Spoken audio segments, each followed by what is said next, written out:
Oh my God, I can't believe it. At least it's not me in that car, you know? I can't believe it. Got it.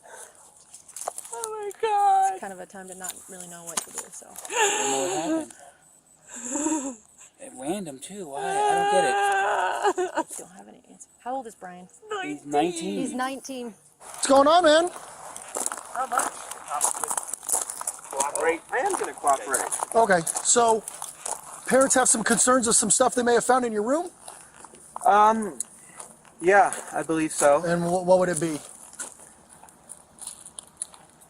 A human head and hands. Like, for real human head and hands? Yes. From? That fellow who went missing recently. Which fellow was that? Warren Brown. Warren Brown? When did he go missing? The night of the 27th. The night of the 27th? Okay, and how did you end up with him? I murdered him. With what? A knife. Why would you have done that? I've always wondered what murder felt like. 2021, Grand Junction, Colorado.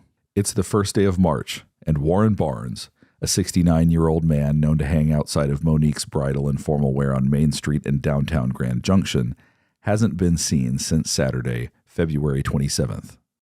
But if you've ever been downtown, you guys would see him. He looks walks familiar. Main Street. He's Brett always probably knows him if he's talked to him. he's always on Main Street, just with his backpack, just walking and coming down to the shop to sit in his chair, pretty much. How do you know Warren? I own Monique's Bridal downtown, and I give him a chair to sit and read his books. Is it a homeless gentleman? He's not homeless. He stays in a place. He pays for a room every day. He comes back in the shop because we keep his chair inside the shop to deter other people from sitting in it behind my shop. The woman speaking with police is Monique Lenati. Her business has been mainstay in downtown Grand Junction since 1995. Monique and her daughter spent time getting to know Warren over the 4 years he's been a fixture behind her shop. He loves reading, feeding birds, and eating Subway sandwiches. To outsiders, he may have appeared unhoused or out of work, simply because he wore the same clothes every day. But Warren is different. He works for a company that does just like temp agency, and they were the ones that actually contacted me because he's never missed work, and they know that he sits behind my shops. So every morning it's around 6? Yeah. Without fail? Without fail. 7 days a week? Yes. He is there every morning. All by himself? Yeah. Those who know him quickly take a shine to his kind and gentle soul. And he's the nicest guy ever. Rough looking, but he is the nicest guy. And He buys Pall Mall Red 100s every day and a donut. Warren Barnes is quiet and never bothers anyone. He passes the time reading books, so the locals dubbed him the Reading Man. But I know he goes to the library a lot as well, because he, like I said, he reads books. Loves to read. And Warren has a routine, one you could swear by. So when he didn't show up to work on Monday morning, March 1st, his employers at the temp agency were concerned. what raised concern with you today to report him missing? Because the place People Ready called to see if I had seen him because he didn't show up for work, and he's never once not shown up for work in the 4 years he's been working for them. So I said no, and that I hadn't seen him since Saturday. I don't know, I just have a really bad feeling because it's unlike him. And that's the weird thing is I said, I'll see you tomorrow. He said, I'll be here, I'll see you tomorrow. And then I didn't even think about it when he wasn't there, really. Does he ever have anybody sit and read with him or No. next to him? Mm-mm. Has he mentioned talking to anybody? No, he doesn't associate with a lot of the transients because he's not like them. He's very intelligent. I don't know why he's homeless. I never really got into why he chose, I'm sure you asked him. Did he ever talk about his family or where he came from? So he has, I believe, at least one child, but they don't talk. Okay. And he said that they talk maybe once every 3 or 4 years on a holiday, but that he hasn't spoken to So he him, probably didn't go for a visit. No. He wouldn't have, and if he was, he would have told the People Ready place he wasn't going to be there for work. He was very all about having that so he could afford his place to stay. With no family that she knows of to call upon, Monique decides to start searching for him on her own. She posts a picture of Warren on her Facebook page asking people to be on the lookout. Meanwhile, 5 miles across town, Something odd had been unfolding over the weekend. In the Colorado River just off the Blue Heron boat launch, a car is partially submerged in the water. The driver, 19-year-old Brian Cohey, had accidentally driven his 2007 Ford 500 into the river and was in over his head. Literally. So he called his parents, Brian Sr. and Terry Cohey, to come to his aid, and they called the police for further assistance. The tenor of the scene just off the Redlands Parkway is lighthearted. Everyone's laughing and joking around, even though it's in the middle of the night and it's dark and freezing. Yeah, we made him wait till he was almost 18 before he got his driver's license because we didn't want him having any accidents like they do when they're 16 and 17 and Gotcha. doing stupid things. This your son right here? Yep. Yeah. Hey, partner, you want to come out and talk to me real quick? Sure, I mean, Appreciate it, man. I'm really cold. Is it okay if it's in here? Because That's fine. Because he had Okay. submerged. That's fine. I did not know that. No, please stay in the car. All right. Nobody else in the car? Nope. Okay. Just us. I'm the father. That's the mother. This is our son. He just called us Sounds 20 good. minutes ago and said, "Dad, I parked at the boat ramp and I messed up. I tried to get out of the car and it slid down." Well, you're not hurt, right? You're okay? no, just a little Okay. cold is all. Just beside your pride a little bit. And probably $7,000. Okay. All right, man. Do you have your ID with you, driver's license by any chance? I do. Thankfully. What were you doing down here, bud? Well, I felt like I needed to get out, Okay. and I figured, why not park here and just relax a little bit. relax and think. Okay. And I parked on the boat ramp, Okay. and I thought it would be easy to get out. Uh-huh. But when I tried to, Where did you park exactly? Were you down the hill a little bit? Yeah, just a little bit. Okay. And then When he got back in, go ahead. when I got back in, I tried to put it in drive, Mhm. and it didn't go up. So then I tried putting it in low gear, shimmying it a bit. That didn't work. Were you facing down? No, at I this was point, or were facing. you I was facing facing this way? up. Okay. You back down? Yeah, That's a really good because that seemed like the easiest one. That is very Because of the propulsion of the rear tires, I figured they would be able to push. Okay. But yeah, then. Okay. Yeah, then it slid into the river. I was able to get out. Because I was like, it's not a crash. He just Dude, it's like Parked 8 feet it. out in the water. he parked it and basically couldn't get it up. It just lost traction, looks like, and then he actually went in it down in the water. He's not hurt at all, so I'm like, how are you gonna get this car out if possible? Does he need to stay here? I'm Or sorry? is he free to go? I'm sure he'd like to go home and get warm. I'm sure you'd like to get some pants on. Yeah, right? Yeah, it's not a crash. It's Okay. Simple It's just mistake. a stupid Nope. act. Just So, stupid teenagers. I know. All right, I'm going to take him home then, and then we'll come back here and see if we can figure out what's what with the tow truck driver. son has no pants on. After taking Brian home to put some pants on and warm up, the Coheys returned to the scene at the boat ramp around 3 a.m. And this is when things take a turn. The crew recovering Brian Jr.'s sedan from the Colorado River has just spotted something troubling. Hey, quick question for you. Sure. So the back bumper, I don't know, you can probably see it from here. It's a lot of red on the back of that. Yeah. Dripping down it all a little bit. But underneath the license plate, a little area right there. Okay. Okay. A lot of red, which means looks like blood. Blood? Yeah. I don't know if did your son hurt himself on his way out at all? He might have, he just didn't know it. I don't know. That's why I'm asking. It's a good question. He's at home. Is he make sure he's not got a cut or He just said he's going to bed. something out on him somewhere that he's not aware of? Maybe because his adrenaline was a little high. Maybe just have him do like a self check, make sure he's okay.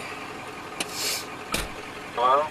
Brian, are you okay? They see blood on the back bumper of the vehicle. Really? Yeah, did you get hurt? No. What? Are you sure you don't have any injuries? No, I'm fine. There's blood on it?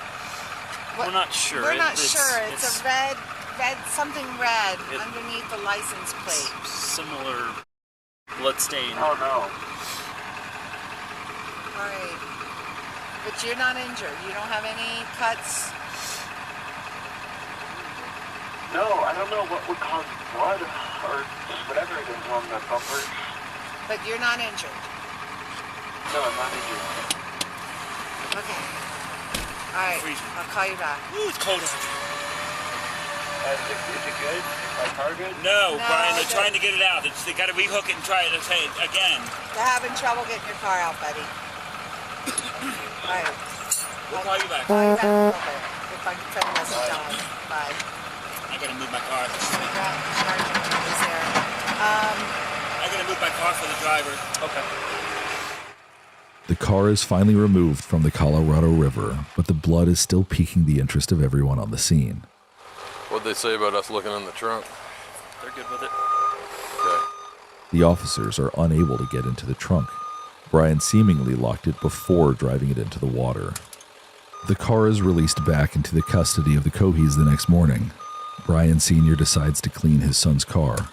After all, it had been in the river for hours and badly needed it. So I'm like, okay, I get this car started for Brian. He's got to work. So right away, I popped the hood, unhooked the battery because it was dead, tried to charge the battery. I started going through the car, vacuuming out all the water. Right. Did as much as I could Saturday. Went back out there this morning just to continue. And I opened the glove box, and there was a knife in the glove box, underwater. Okay. The glove box is full of water. Very large knife. Okay. And then, as I go around the passenger door, I open the passenger door, and there's a wallet in between this door and the gun or whatever. Okay. And I open up, that's not Brian's wallet. It's frozen solid. I'm like, oh my God, that's not Brian's wallet. Between the blood on the bumper, the knife, and the stranger's wallet, Brian Sr. had some questions for his son. Okay. But first, he makes a phone call to a company whose business card was found in the wallet. That's not Brian's wallet. So I take him aside, and I ended up getting one of the wads of cards out, and there's a label ready. I read that, so I called label ready, and then another one, there was a social security card. Okay. I was like, hey, this is a weird call, but I've got a wallet here with so-and-so's name, and I'm hoping he works for you all, or you subbed him out or whatever. Oh, yeah, my one, we've been missing him. Yes, he didn't show up today. I'm like, oh, my God, now we've got a missing person. Okay, well, I found his wallet at Blue Hen Program. So here's my name, here's all my information. If you get a hold of him, tell him I've got his wallet here at my house. Okay, so I left that like that. Brian Sr.'s next phone call is to Brian Jr. Call Brian. Brian, what's going on? Why is there a wallet in the car? Oh, I found it down at the book ramp when I was down there walking around. Okay. And he was so sincere. I took it all. I want to believe him. It's my son. Sure. You found him. Well, Brian, how come, and all this going on in the last 2 days, well, how come you didn't tell us about the wallet? Dad, I was just so excited with all the going on. My car getting towed. Look, it's wet now. It won't start. I just didn't think about it. I didn't think it was important, Dad. I'm like, Brian, who is this one whatever guy? Mm-hmm. Dad, I swear to you, from the bottom, I only know one. He's my school friend. It's not him. I believe him. Unbeknownst to Brian Sr., his wife Terry, who operates a child care facility out of the home, is almost simultaneously making a chilling discovery in her son's room. And then I started working on my house, doing some drywall repairs, just doing other things. Left the car alone, didn't let it dry out. My wife called, get over here right now. Drop everything, leave right now. 111 is John. What's the address emergency? Hi, there is an emergency. I found something in my son's closet wrapped in a plastic bag. Okay, what was it? I think it's a human head. It's a what? I think it's a human head. Why do you think it's that? Because it looks like it's all an ear. Is it bloody or does it like anything like that? I just need to come. So I had to take a picture and send it to you. What's the address? Is your son there now? He just pulled up. We wanted to make sure he was here before we called. How old is he? 19.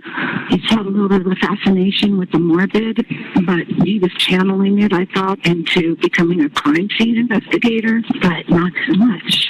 Do you think he's going to be cooperative with us? I don't know. I don't think he'll be violent. Just came back from his friend's house. Does he have any weapons in his room, or do you guys have any in the house?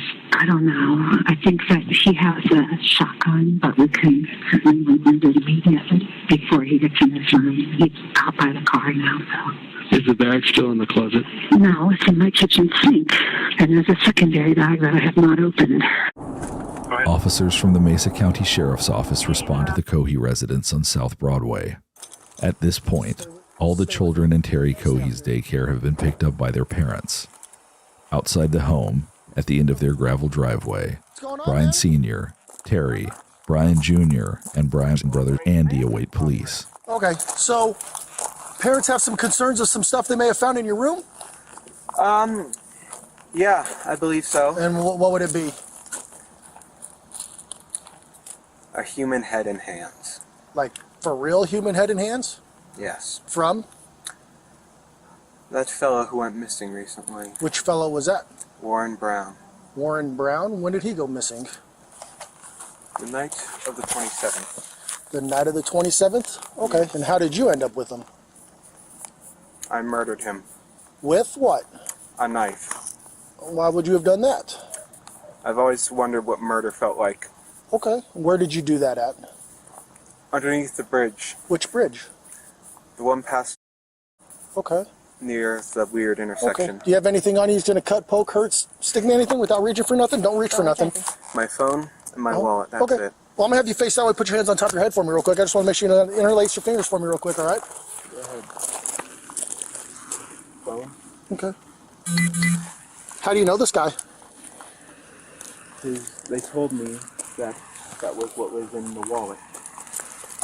What do you mean that was? No, Brian, how did you come across this How'd guy? you come across the gentleman? I was driving, Uh-huh. and I saw a strange shape near the railway. Uh-huh. So I parked my car and investigated it, Okay. and I found it to be a man sleeping. Okay. Where's the knife at? It is in my sunken car. Well, it's in my car. I had that previously I sunken. have, this is going to be an invest, and I'll take it from there. Okay. So, did that happen when you crashed your car? Or is that totally different? That's related, but a different event. Okay. How's it related? Well, when I killed him, I tried disposing of his body by putting it in the river. But Okay, I parked too low in the river. And Where's the rest of his body at? Huh? Where's the rest of the body at? What parts? The body, Brian. Where's his body? Down the river. Okay. I'm gonna have you walk over here. You're gonna sit in the back of my partner's patrol car for a minute, okay? Not yet. Okay. Just sit back there and hang out for me, okay? 200-pound, 6'1" Brian Cohey is cooperative and polite, if not a bit awkward. The female officer from the Mesa County Sheriff's Office helps the 19-year-old into her patrol car. How are you? I'm good, sir. How are you? You said your name's Brian? Yeah. I'm not feeling too well. You're not feeling too well? All right. No, these past few days I've been very, very anxious. That's understandable. So what we're going to have you do here is I'm just going to have you sit in the back here, okay? I'm going to turn on the air for you in a second. That way you're not too hot. Are you a hot-blooded or cold-blooded kind of guy? I am very cold-blooded. I prefer cold. Well, no, actually, sorry, hot-blooded. Hot-blooded. So you prefer the cold. Okay, fantastic. Thank All you. right. So hop in here. I know you're tall, so it's a little bit of a tight squeeze, but like I said, I'll get that air on for you. Sorry about that. All right. Meanwhile, the male officer needs to go inside the house and see for himself if there actually is a human head in the sink, like Terry Cohey claimed in her 911 call. Can you walk me inside, please? Let's walk you all through this, what happened in the very beginning. Okay. Let me do it. You go inside. Well, let's stay out here with me for a minute. Sit down. Come on, sit down, baby. Can I go in there and verify here first? Oh, yeah, please. Let me We go haven't through seen that. it. Yeah, we haven't Okay. looked at it. It's under the towel in the sink. Okay. Yeah, Andy, I...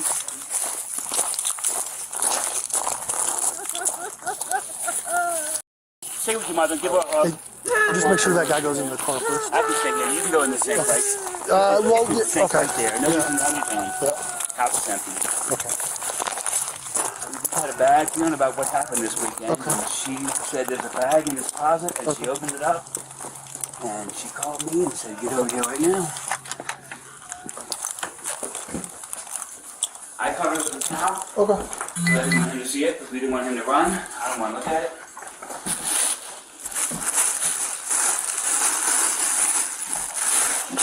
Yep. 22, 42, you clear for a call? Got my water. All right, I'm giving you a call. Let me know when we want to start. Yeah, let me get this figured out.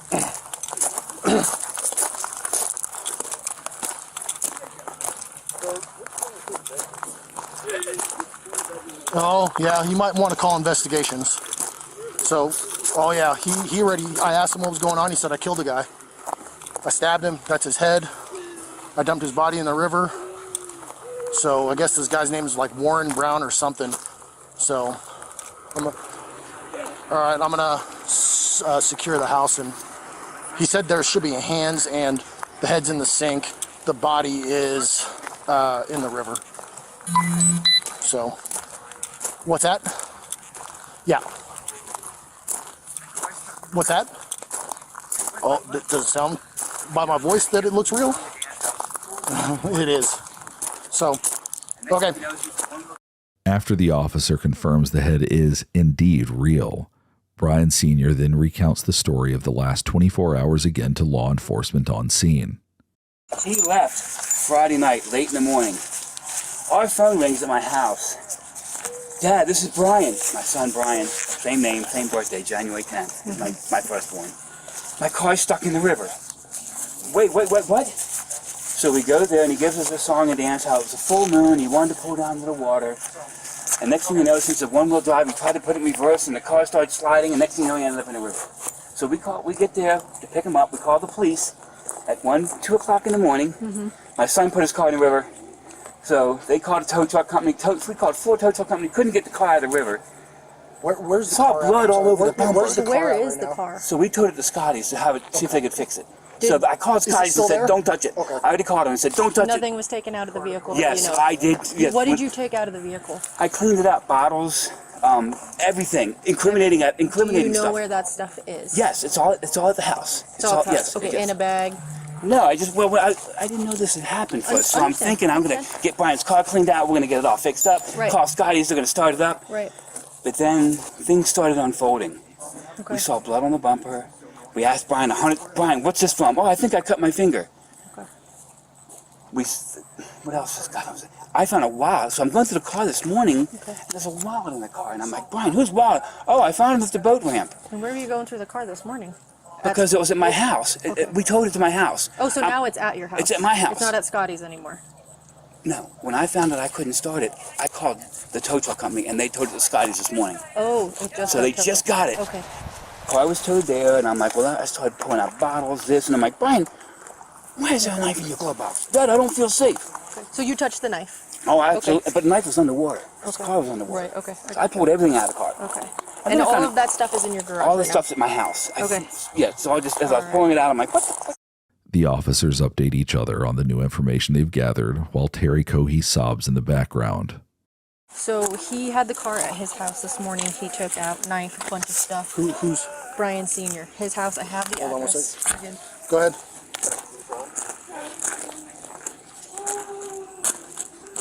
I copy.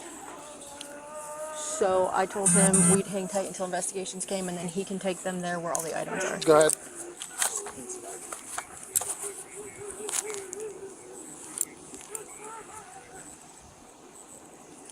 No, we're fine. We've got him sitting in a patrol car right now, and it's just the family here, so we're good. I appreciate it. Okay, so where's everything else? 5.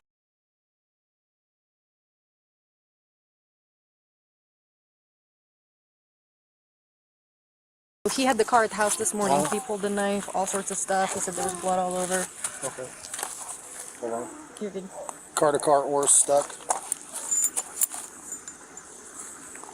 We'll also have a second address that'll have to either go through on consent or through a search warrant. It's going to be fine.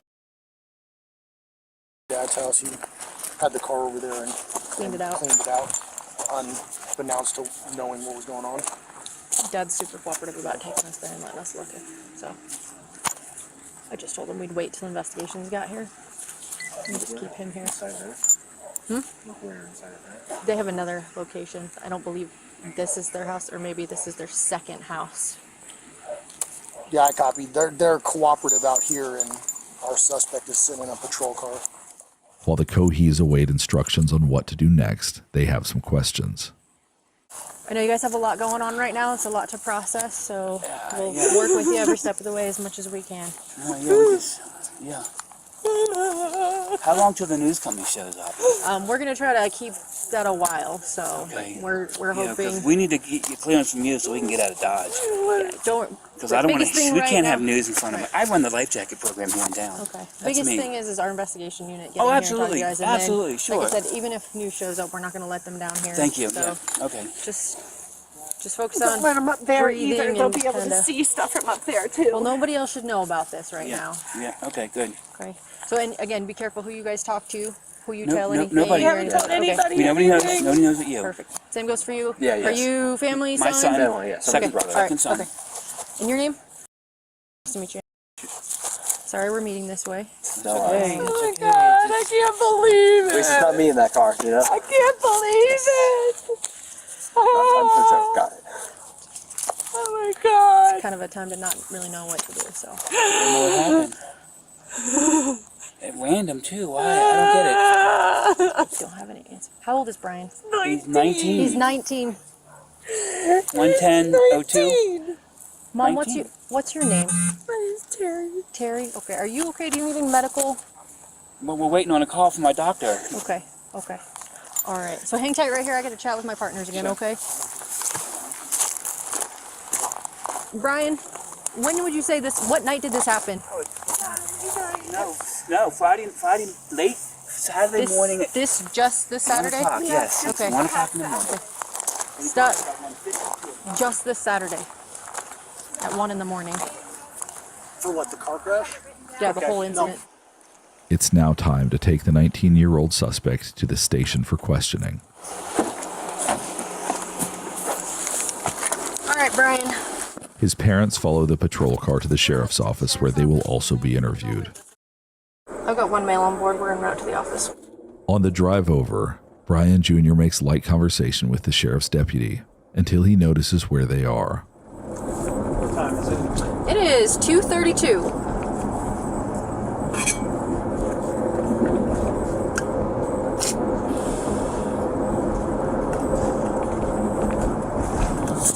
It was under this bridge. It was under this bridge?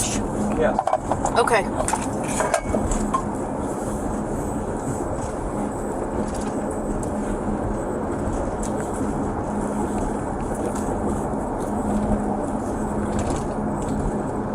Like right there under the bridge?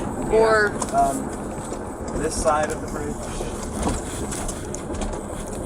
Behind one of these support pillars. okay. Stuck with.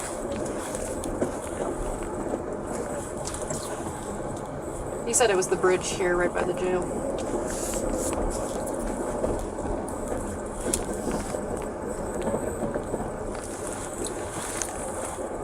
From what he's saying, it sounds like overpass, but we'll clarify. A patrol car is sent to inspect the area of the underpass that Brian stated was the crime scene. There, officers are quickly able to confirm he was telling the truth. It's right here. Oh, you see it? Yeah. Because there's an arm. Hey. Good search ever. There's an arm, there's another arm. Okay, hold on. Do some pictures. Start right now. There's another one. I don't have a clue. Okay. This is like something out of TV. Yeah. Just having a discussion with the deputy chief about how these kids don't have any remorse.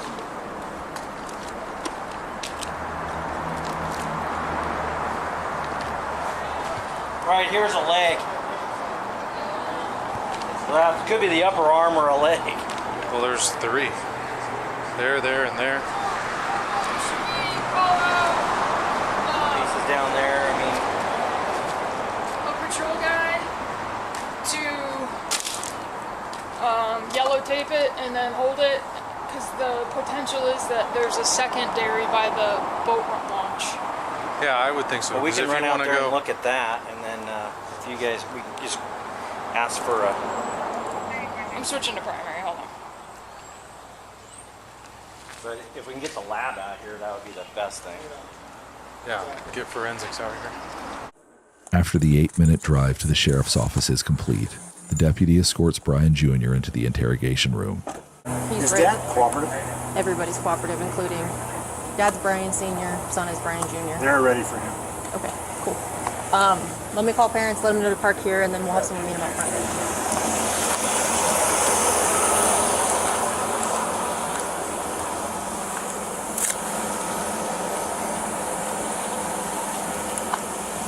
Okay, so what I want you guys to do is if you can pull into the front of the sheriff's office, and when you do that, you're gonna...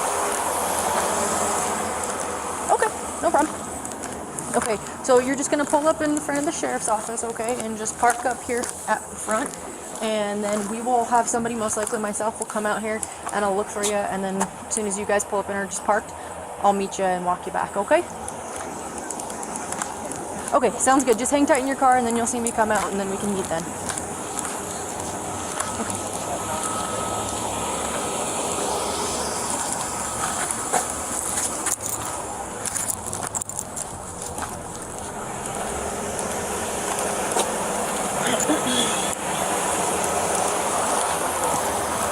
Okay, I'm gonna walk him back. Okay, thank you.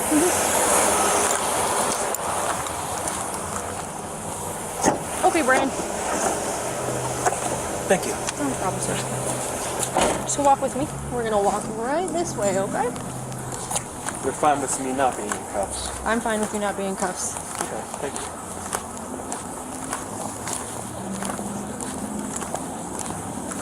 Alright, Brian, open this door for me, please. Oh, let's pull it. There you go. Okay, sorry, I thought You're it was good, locked. you're good. Alright, just face that glass right there for me. Okay. Just walk over for me, Brian. Alright, slow it down. You're a big guy. Slow it down. Sorry. You're okay. So we're gonna take it right here. Okay, keep on walking. Yes. Walk through these guys here. Oh, I should have a mask. You're okay. Don't worry about it, okay? Keep on walking. Yep.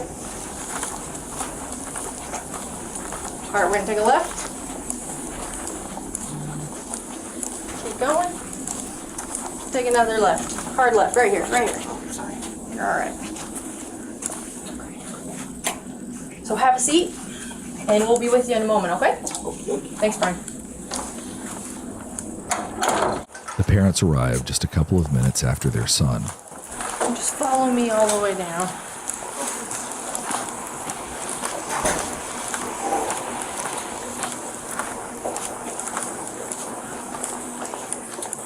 We're gonna have you guys have a seat in here, and we'll do what's true. In the interview room, Terry Cohey is understandably upset and anxious. Her eldest son has just admitted to murdering a stranger for the thrill of it. The detective wants to know the question on everyone's mind at this point. What would drive this seemingly non-violent teenager to murder? Tell me about Brian. Does he have any kind of mental issues or disabilities? That's why we were told he has ADHD. Okay. So we put him on ADHD medicine. He detected it during the summer or weekends only when he was in school. Okay. In middle school, he started exhibiting antisocial behavior. Okay. Just saying things to get kids riled up and thinking it was funny. Okay. And the doctor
seems to be doing good. You know, he graduated high school. He works at, and he's been working there for a year in August. The detective wants to know more about the medications Brian is on and if he's actually taking them. And you said he's not taking his medication, or is he on medications now? He's on ADHD medicine. Okay. That he takes before work. Okay. On his part-time job. Okay. And he takes sertraline, which is an anti-anxiety, antidepressant. Okay. So he's been diagnosed that as well. And to the best of your knowledge, is he actually taking them? Like, do you watch him take them? I don't watch him take them, but I have an alarm set, and every night at 10 p.m. I say, Brian, take your medicine. And he says, I know, I am. Okay. And as I've looked at his pill container, I mean, it's going, you know, seems to be going down. Okay. So I assumed he was taking it. Okay. What about alcohol or any other recreation drugs? No. Nothing like that. When you talked about the school stuff and having lots of issues, what were the issues that they were having that made other kiddos not feel safe? He would make jokes that were not appropriate. He got suspended a few times, like for behavior that wasn't acceptable, like this one girl that he knows very well. He knows that she has a lot of issues, and that loud noises frighten her. And so, you know, one of his school suspensions was when he, you know, came up to her in the hallway and clapped really loud next to her, you know, knowing that it would put her in a panic, and she cried, and we were like, yep, no, you know, that's not how, no. You knew that would upset her, and you did it anyway. And he got suspended for prohibited use a weapon, but there was another boy who brought in nunchucks to school on the school bus, and Brian was like, wow, cool, you know, and I think this was in 11th grade, and so Brian was like, I think Brian had given out some candy to some kids on the bus, and so Brian was like, can I check those out? And he's like, I'll bring you in so you could give me some candy. So Brian gave the kid candy, and the next day the kid comes on the bus with 2 sets of nunchucks. One are glass, and the other ones, I guess they're like rubber. I don't know. I never actually saw them. Okay. But so he's like, I know I can't take the glass ones because I'd be in trouble for that. So he took the rubber ones and he put them in his backpack. And his backpack was, I don't know if it was in his backpack or in his jacket. There was some differentiating stories. Okay. But so the teacher saw them and they said, what's that, Brian? And he was like, nothing, you know. And so Bob Omar, you know, he was like, you know, we have a prohibited weapon on school grounds. And I'm like, okay, well, what about the other kid that brought them in? And they said, that kid doesn't have the behavior issues that Brian has. And I'm like, oh, so you're punishing Brian because he has behavior issues. I see.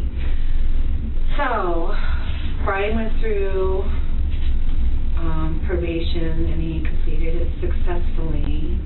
The line of questioning pivots to Brian's behaviors and interests. How about stuff at home with you and your husband and your other son? Like any kind of violent behavior or weird behavior, like the stuff with Brian's textbook weird. Okay. You know, I mean, he's always, you know, he's either ADHD and we're struggling with social thinking and social behaviors and learning and, you know, it's always been a challenge with Brian.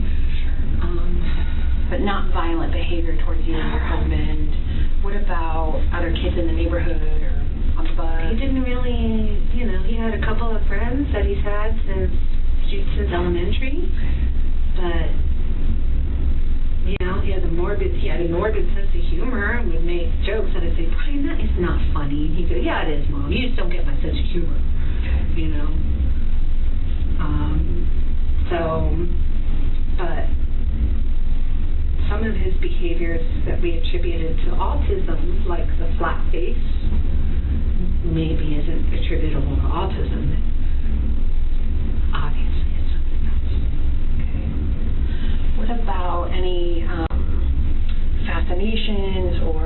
he fixates on.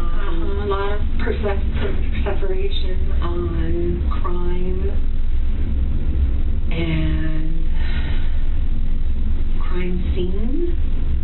And so he's talking about going into the military in the fall, and when he gets out, having your job. And so I had purchased online a crime scene investigation book for him. You know, it's like ones that you probably read it when you first started out in college. And so I gave that to him, and I was like, so here, Brian, you know, let's channel that curiosity into something positive that you can affect a good change in the world. And he's like, yeah, that's my plan, Mom. But you know, he's not going to say always had a fascination. You know, I'm going to say in the last few years. Okay. And is it like shows that he watches, or like tries to do things to create a scene? You know what I mean? Like whether it's like animal stuff or nothing. No, like he that. loves our dogs. Okay. You know, I mean, he's very affectionate with our animals. And, you know, he would watch, you know, like just last week he watched Silence of the Lambs. But I was like, well, he's 19, what sure, you know. We probably all watched it. I watched it. It doesn't make me a serial killer. You know. Is there anything else about Brian or the last couple of weeks? No, he's always, you know, sometimes he's affectionate, you know, and every night when I say, I love you, Bugs, and he says, I love you too, Mom, you know, and he gives me a hug, and, you know, he's at work when he's supposed to be at work. He's never, I mean, other than his behavior issues in high school, it's like there's never really been, like, anything legal that was, you know, that was a problem, but I was like, you know. When they did his testing, and forgive me because I don't know all of the exact language and stuff, but like on the spectrum of his autism stuff, did they kind of give you a range, or did they say we think maybe based on some behaviors They said he was high functioning, you know, that he did the IQ tests well, and blah blah blah. But they said, but you know, in going through this, I think that it would be beneficial if he received further testing. And I said, okay, who do I go to? And they gave me a couple names, and I called them, and they said, no. And then I said, okay, who else should I call? And I called them, and they said, nope. And I said, who else should I call? And I called them, and they said, nope. And there was nobody else to call. Okay. And this services, is she just kind of doing some basic counseling type stuff? She works specifically with autistic children. Okay. And so we were referred to her from. Okay.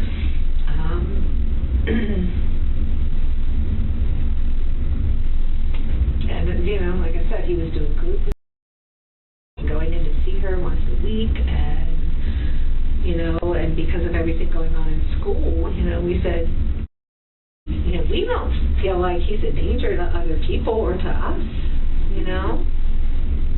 Maybe himself, if, you know, something happens, but, you know, and I was like, do you think he's a danger to others? And she goes, well, from the discussions we had, I can't really make that determination, but...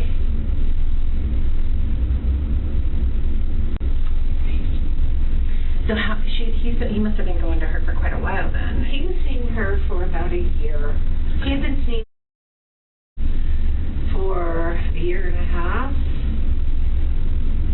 but he wasn't making any progress with things. Just kept getting worse and worse. Behaviors were worse. Like I said, there's never any violent outbursts. Never, you know, just a fascination with some things that I thought we were channeling properly, and you know, his morbid sense of humor, and that I was like, well, Stephen King's got a morbid sense, you know, and he's a freaking millionaire writing books, you know. Brian Sr. is dumbfounded by the situation he's found himself in. Our kids are both doing good. They're okay in school. They don't drink or smoke. So I didn't really have no warnings that this was going to happen. But he quickly realizes that this is not an accurate picture of his son. He's obviously sick. He's obviously very sick. We've noticed weird things about him. Some days he gets cold. Just he looks at me and he has this cold look on his face. And I can just tell that, I don't know if it's from his friends that he's hanging out with or what, but... Tell me about some of the, I know he's had some issues in the school, but tell me about Brian from his childhood growing up. He was good growing up, but I think they diagnosed him early in elementary school with ADHD because he would, he had trouble meeting friends, trouble talking, doing funny things. So he was always kind of on his own. He was a loner. He had friends, a certain amount of friends, but he wasn't like, hey, he wasn't accepted very well. In school, he wasn't accepted, I know that, but he's got friends that he hangs around with, respectable friends, and we just thought but it just seems like not friends that would ever, not those kind of friends. Sure. Clean, good friends. Okay. The worst they have is they play video games. They drink too much Pepsi. That's my only complaint when all his friends come over. They stay up too late. None of them are, I don't know what happened. I don't know why, what made him go, and I'll never know that question. I don't know how many times you want to ask me. I don't know why, who, when, where, I don't know. I'm just as in the dark about this as you. Still, Brian Sr. maintains there was not a single sign that anything like this would ever happen. Never been physical at all with any family members. Mom, Dad, Brian, dogs. Never any not a cool bone in his body. Never, ever, nothing. And as far as his friends, no, he's never been in a fight in his life. He's never hit anybody. He's just like his dad. I mean, I've never been in a fight, man. I thought just like it was going to be a spin-off of me. Because he's non-violent, but he's not. I don't know what's going on now. Everything's different. By the end of his time in the interview room, Brian Sr. laments the loss of his family's reputation in the community. This is too much for me. I have the same name as my son, and now this has happened. I need to move to Mogadishu or something, because I can't. This is going to kill my family. How do I know this guy's family's not going to come after us? Well, I mean, there's lots and lots of. I don't know how this is going to unravel. Sure. For the sins of my son, I don't know what's going to happen tomorrow. Right. And my wife is just a mess. I mean, just take it one day at a time. That's all you can do anyway. And I know there's lots and lots of unknowns and lots of stuff we don't know. It's going to take us days and weeks to sort things out. So try not to panic in the meantime and think too far ahead. Let's just think about... No, you guys are in charge right now. Terry and I have decided we can't do anything until we're out of this. Until you guys say, okay, you are released. Right now we can't do anything. Well, and... we can't go anywhere. I'm not working anymore. She can't have any more kids anymore. Everything's over. It's all done now. It's over. Our lives are totally over. She runs a license in-home daycare. She can't have a license anymore. I don't think that's true. Oh, okay. Well, her parents, when this hits the news, all the kids are going to be pulled out. Maybe. So yeah, everything's going to go belly up here. So if things are going to change, I don't know how it's going to change, but I got a feeling Grand Junction is no longer going to be our hometown because my name's been trashed. In another room at the Mesa County Sheriff's Office, Brian Cohey Jr., now under arrest and charged on suspicion of first-degree murder, has waived his Miranda rights and is ready to talk with investigators. They waste no time getting straight to the point. How did you get here? I murdered someone. Okay. But how did you get to my office? Well, the police drove me here from my mom's house. Okay. You said you murdered someone. I did. Did you know the person? No. No? No. I was driving one night. I was in a, shall we say, bad state of mind. Okay. I saw a strange shape by the railway tracks, so I investigated, and it revealed to be a homeless person sleeping. Well, I presumed homeless, because he was there. Okay. So, I stabbed him to death. Okay. Then decapitated his head and hands and arms. Okay.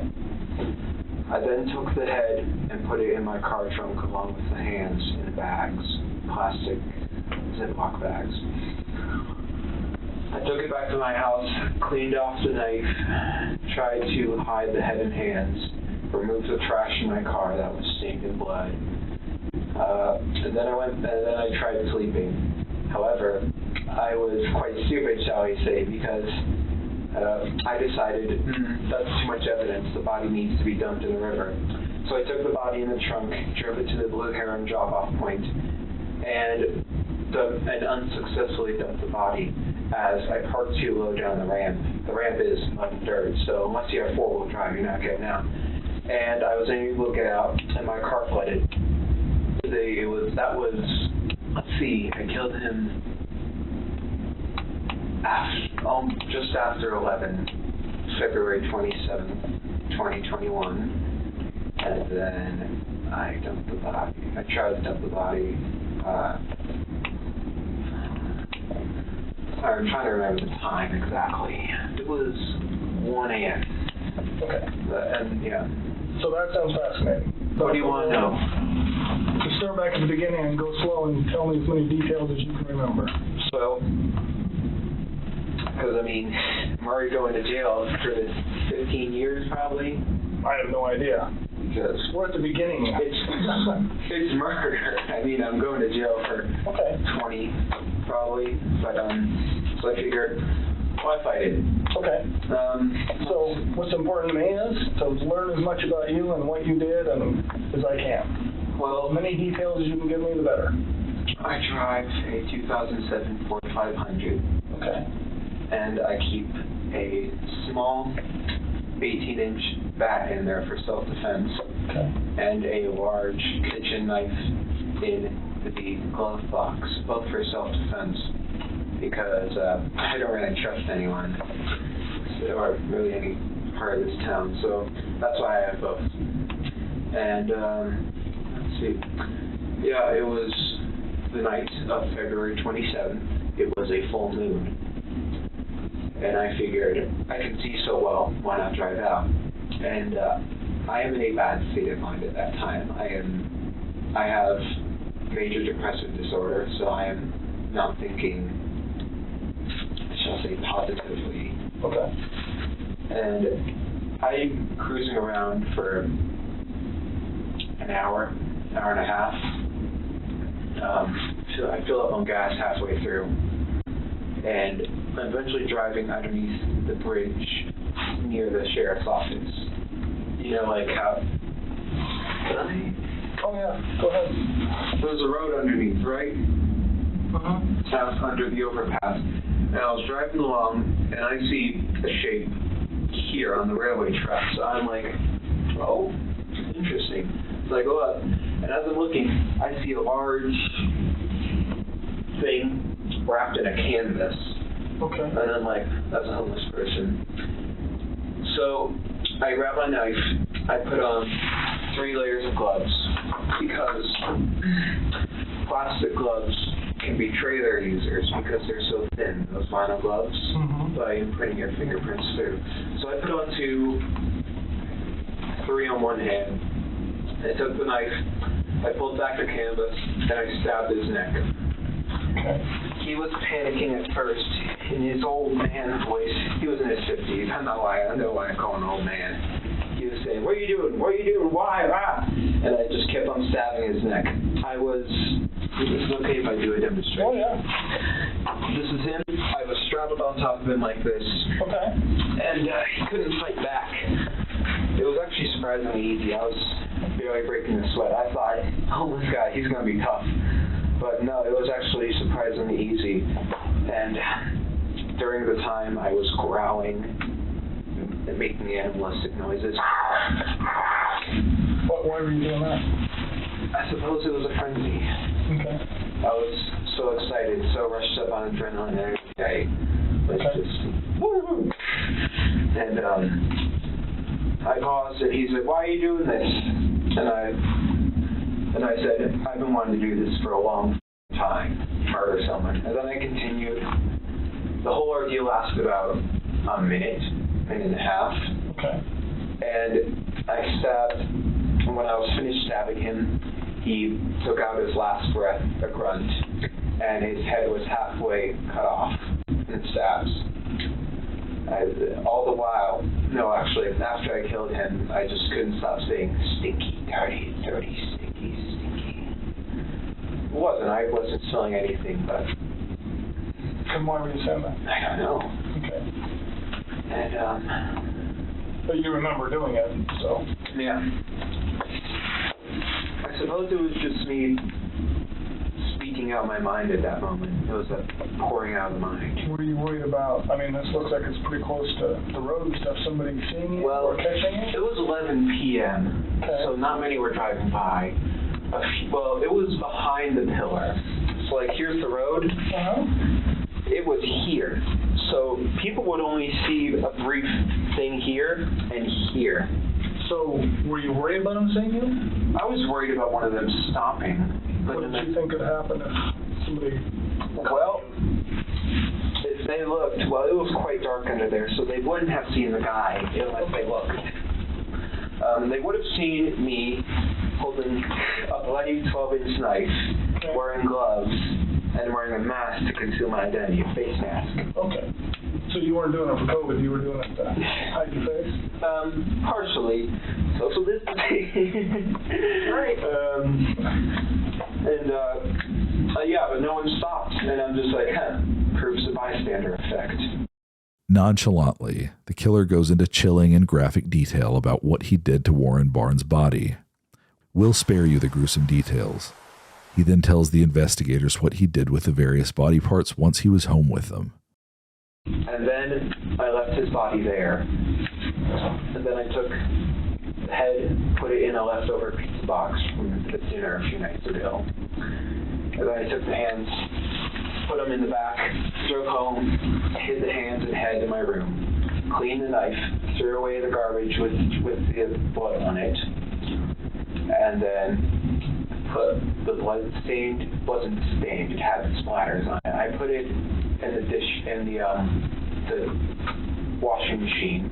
What did you put in there? I put the outfit I murdered him in a washing. Wearing, or? Yeah, I was wearing. Okay. In the washing machine, put it on high speed so it would effectively remove the blood. Wash it twice. And then I tried going to sleep, but I was worried that because there was a hole in my gloves right here, I was worried that they would be able to obtain a partial print. So I figured, why not go all the way? I drove back in a different outfit, picked up his body, surprisingly heavy, put it in my trunk, and drove to the Blue Heron drop-off station. Okay. I parked, so it's like this, right? So let's say this is the ground. The ramp is quite steep, and you need to have four-wheel drive to pull out of it. Okay. And my car didn't. I thought, so I pulled in, I thought that I could drive out. Because I put it in reverse, A, so that it's easier to pull the body out, and B, because the back tires would provide propulsion to push up. Right. And I open the trunk, I take his body out, I put it in the water, and because I don't want fingerprints on a body, so I just try moving it with my shoes. That works successfully. He goes out some part in the river and floats off. Okay. God knows where he is now. Investigators are still curious to get to the bottom of Brian Cohee's state of mind at the time he committed the murder. And you talked about you were just kind of in a bad space that night. It was, yes. Okay. Why were you in a bad space? I didn't take my medicine, and plus for years I was wondering what murder would feel like, because you read like Ted Bundy and the Zodiac, they all say murder is the best feeling in the world. So I'm like, I'm going to try that. Okay. So for some time I had been wondering when it would happen. I always knew I would be in this building, whether it was as a criminal or a police officer. Okay. Because I was planning to go in the military, go into forensics. Okay. All right. And how long do you really, honestly think you've been thinking about really at some point you wanted to know what murder felt like? A year. Okay. All right. And you said you read books? I read books. I have a book on forensics. Okay. Did you read the book, the Ted Bundy book? No, I have not read the Ted Bundy book. Okay. I probably have seen excerpts. Have you seen, like, little comments from it or things like that? I'm not sure what book you're talking about. The one you mentioned, the whole stuff about Ted Bundy. A lot has been written. No, it was on the internet. Yeah. Okay. All right. And Pete has studied him too. So. Crazy. You seem more like Ed. You know who Ed? Ed Gein. No, Ed in California. Big Ed. Ed Kemper. Yeah. Studied him? You remind me of Ed Kemper. I know of him. He was a Goliath. He was 6'9", 300 pounds.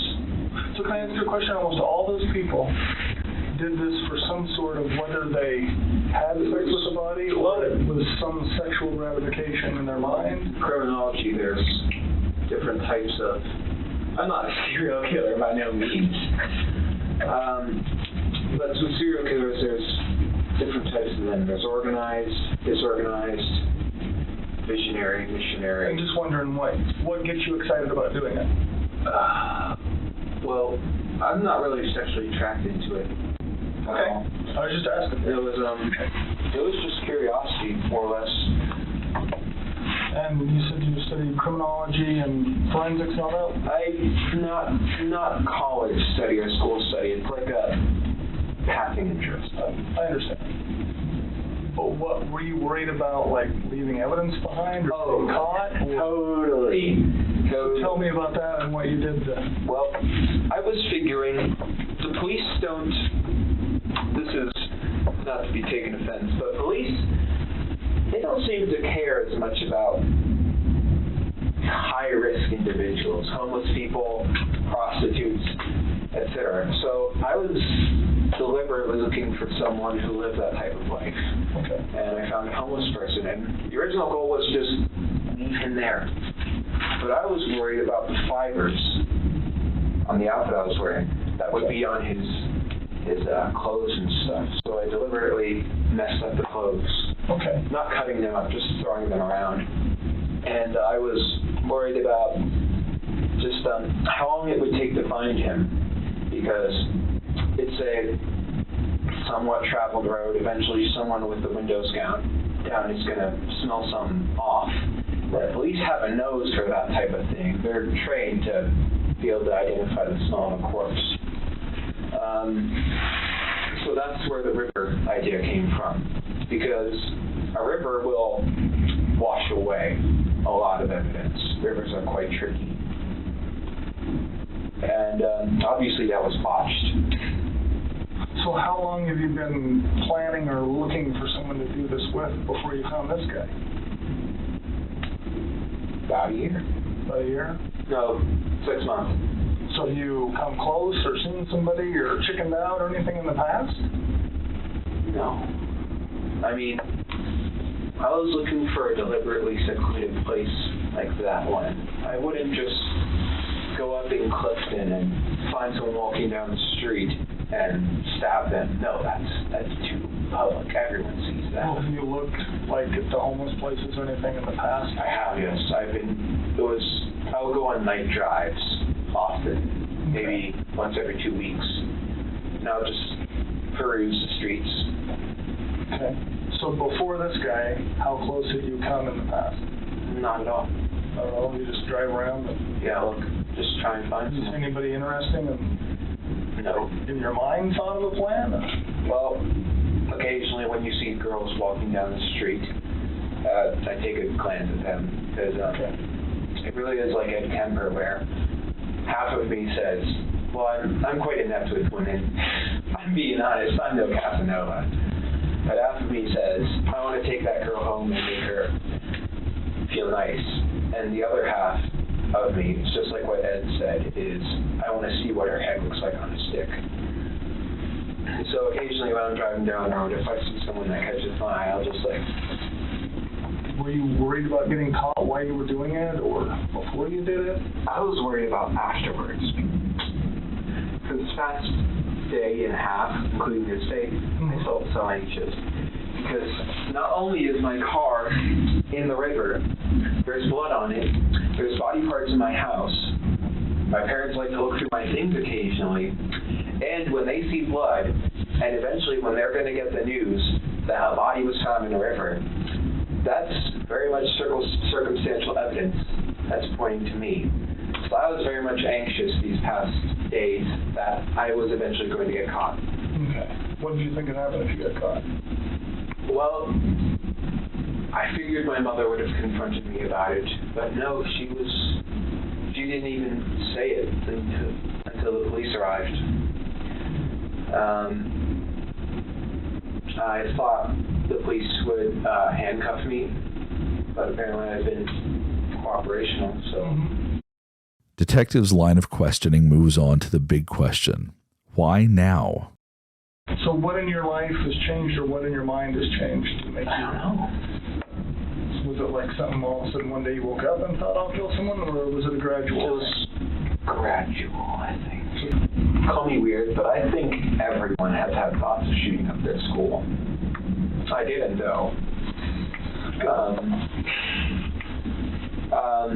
And then because of that, I suppose I just don't really like people at all. I don't know.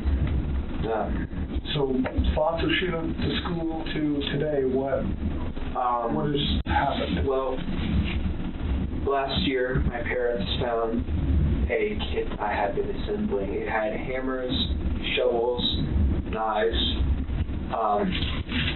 large zip ties, duct tape, saw. That was meant for hurting people. They found it though, and they were ready to call the police until I had convinced them it was via other methods, for other things. Like, and it was an ultimatum where if I didn't throw it away, all that, they would call the police, or then I would have been arrested on charges of conspiracy. And what if he hadn't been caught? Would Brian Cohey have killed again? If you had not been caught by your folks, what do you think you would have done next? With the kid?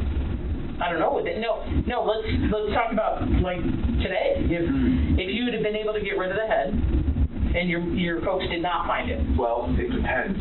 Okay. Would you guys have been able to solve it if the body was found in the river, the head and hands were missing, and there were no fingerprints or DNA? Well, we'd like to think so, but who knows? Right, who knows? We'd love to think so, but so let's say we didn't solve it. What happens next? Then what would you have thought of to do next? Well, I thought I would have been very careful, because I would have been worried at any moment this could become a cold case, and then it could be solved later on down the line. So I probably wouldn't have done it again, because that was just to see what it felt like. And if I had gotten away with it, I would have just kept the secret to the grave. Brian Cohey's trial, where he pleaded not guilty by reason of insanity, lasted for 12 days.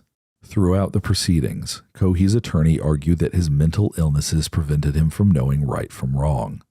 But the jury didn't buy it. They deliberated for 2 days before finding him guilty of first-degree murder. Judge Richard Gurley said that in his 37 years in the court system and 16 years as a judge, this was one of the most horrific cases he's ever seen. Cohey was sentenced to life in prison plus 13.5 years with no chance of parole, a far cry from the 15 years he believed he would receive when he was first interrogated. He is currently serving out his sentence at the Buena Vista Correctional Complex in Chaffee County, Colorado, where he will stay for the remainder of his natural life. Brian Cohey thought that he could get away with murder by taking the life of someone he believed wouldn't be worthy of an investigation. He couldn't have been more wrong. Warren Barnes was not only a beloved man in the downtown Grand Junction community, but most importantly, he was a human being who deserved to be treated with the dignity and respect that he offered others. According to the Colorado Sun, Barnes was a lifelong resident of the Grand Valley and told people that he spent time as a cowboy in the Book Cliff Mountains north of Grand Junction. He had a wife, a daughter, and a granddaughter. A sculpture by ironworker Tim Navin of a tree, chair, and stack of books, commissioned by one of the many people whose path intertwined with Barnes, sits in the breezeway outside of Monique's bridal shop where he used to pass the time. His mantra, "And you also," is inscribed on one of the books. The memory of the reading man lives on in downtown Grand Junction, despite a monster's attempt otherwise.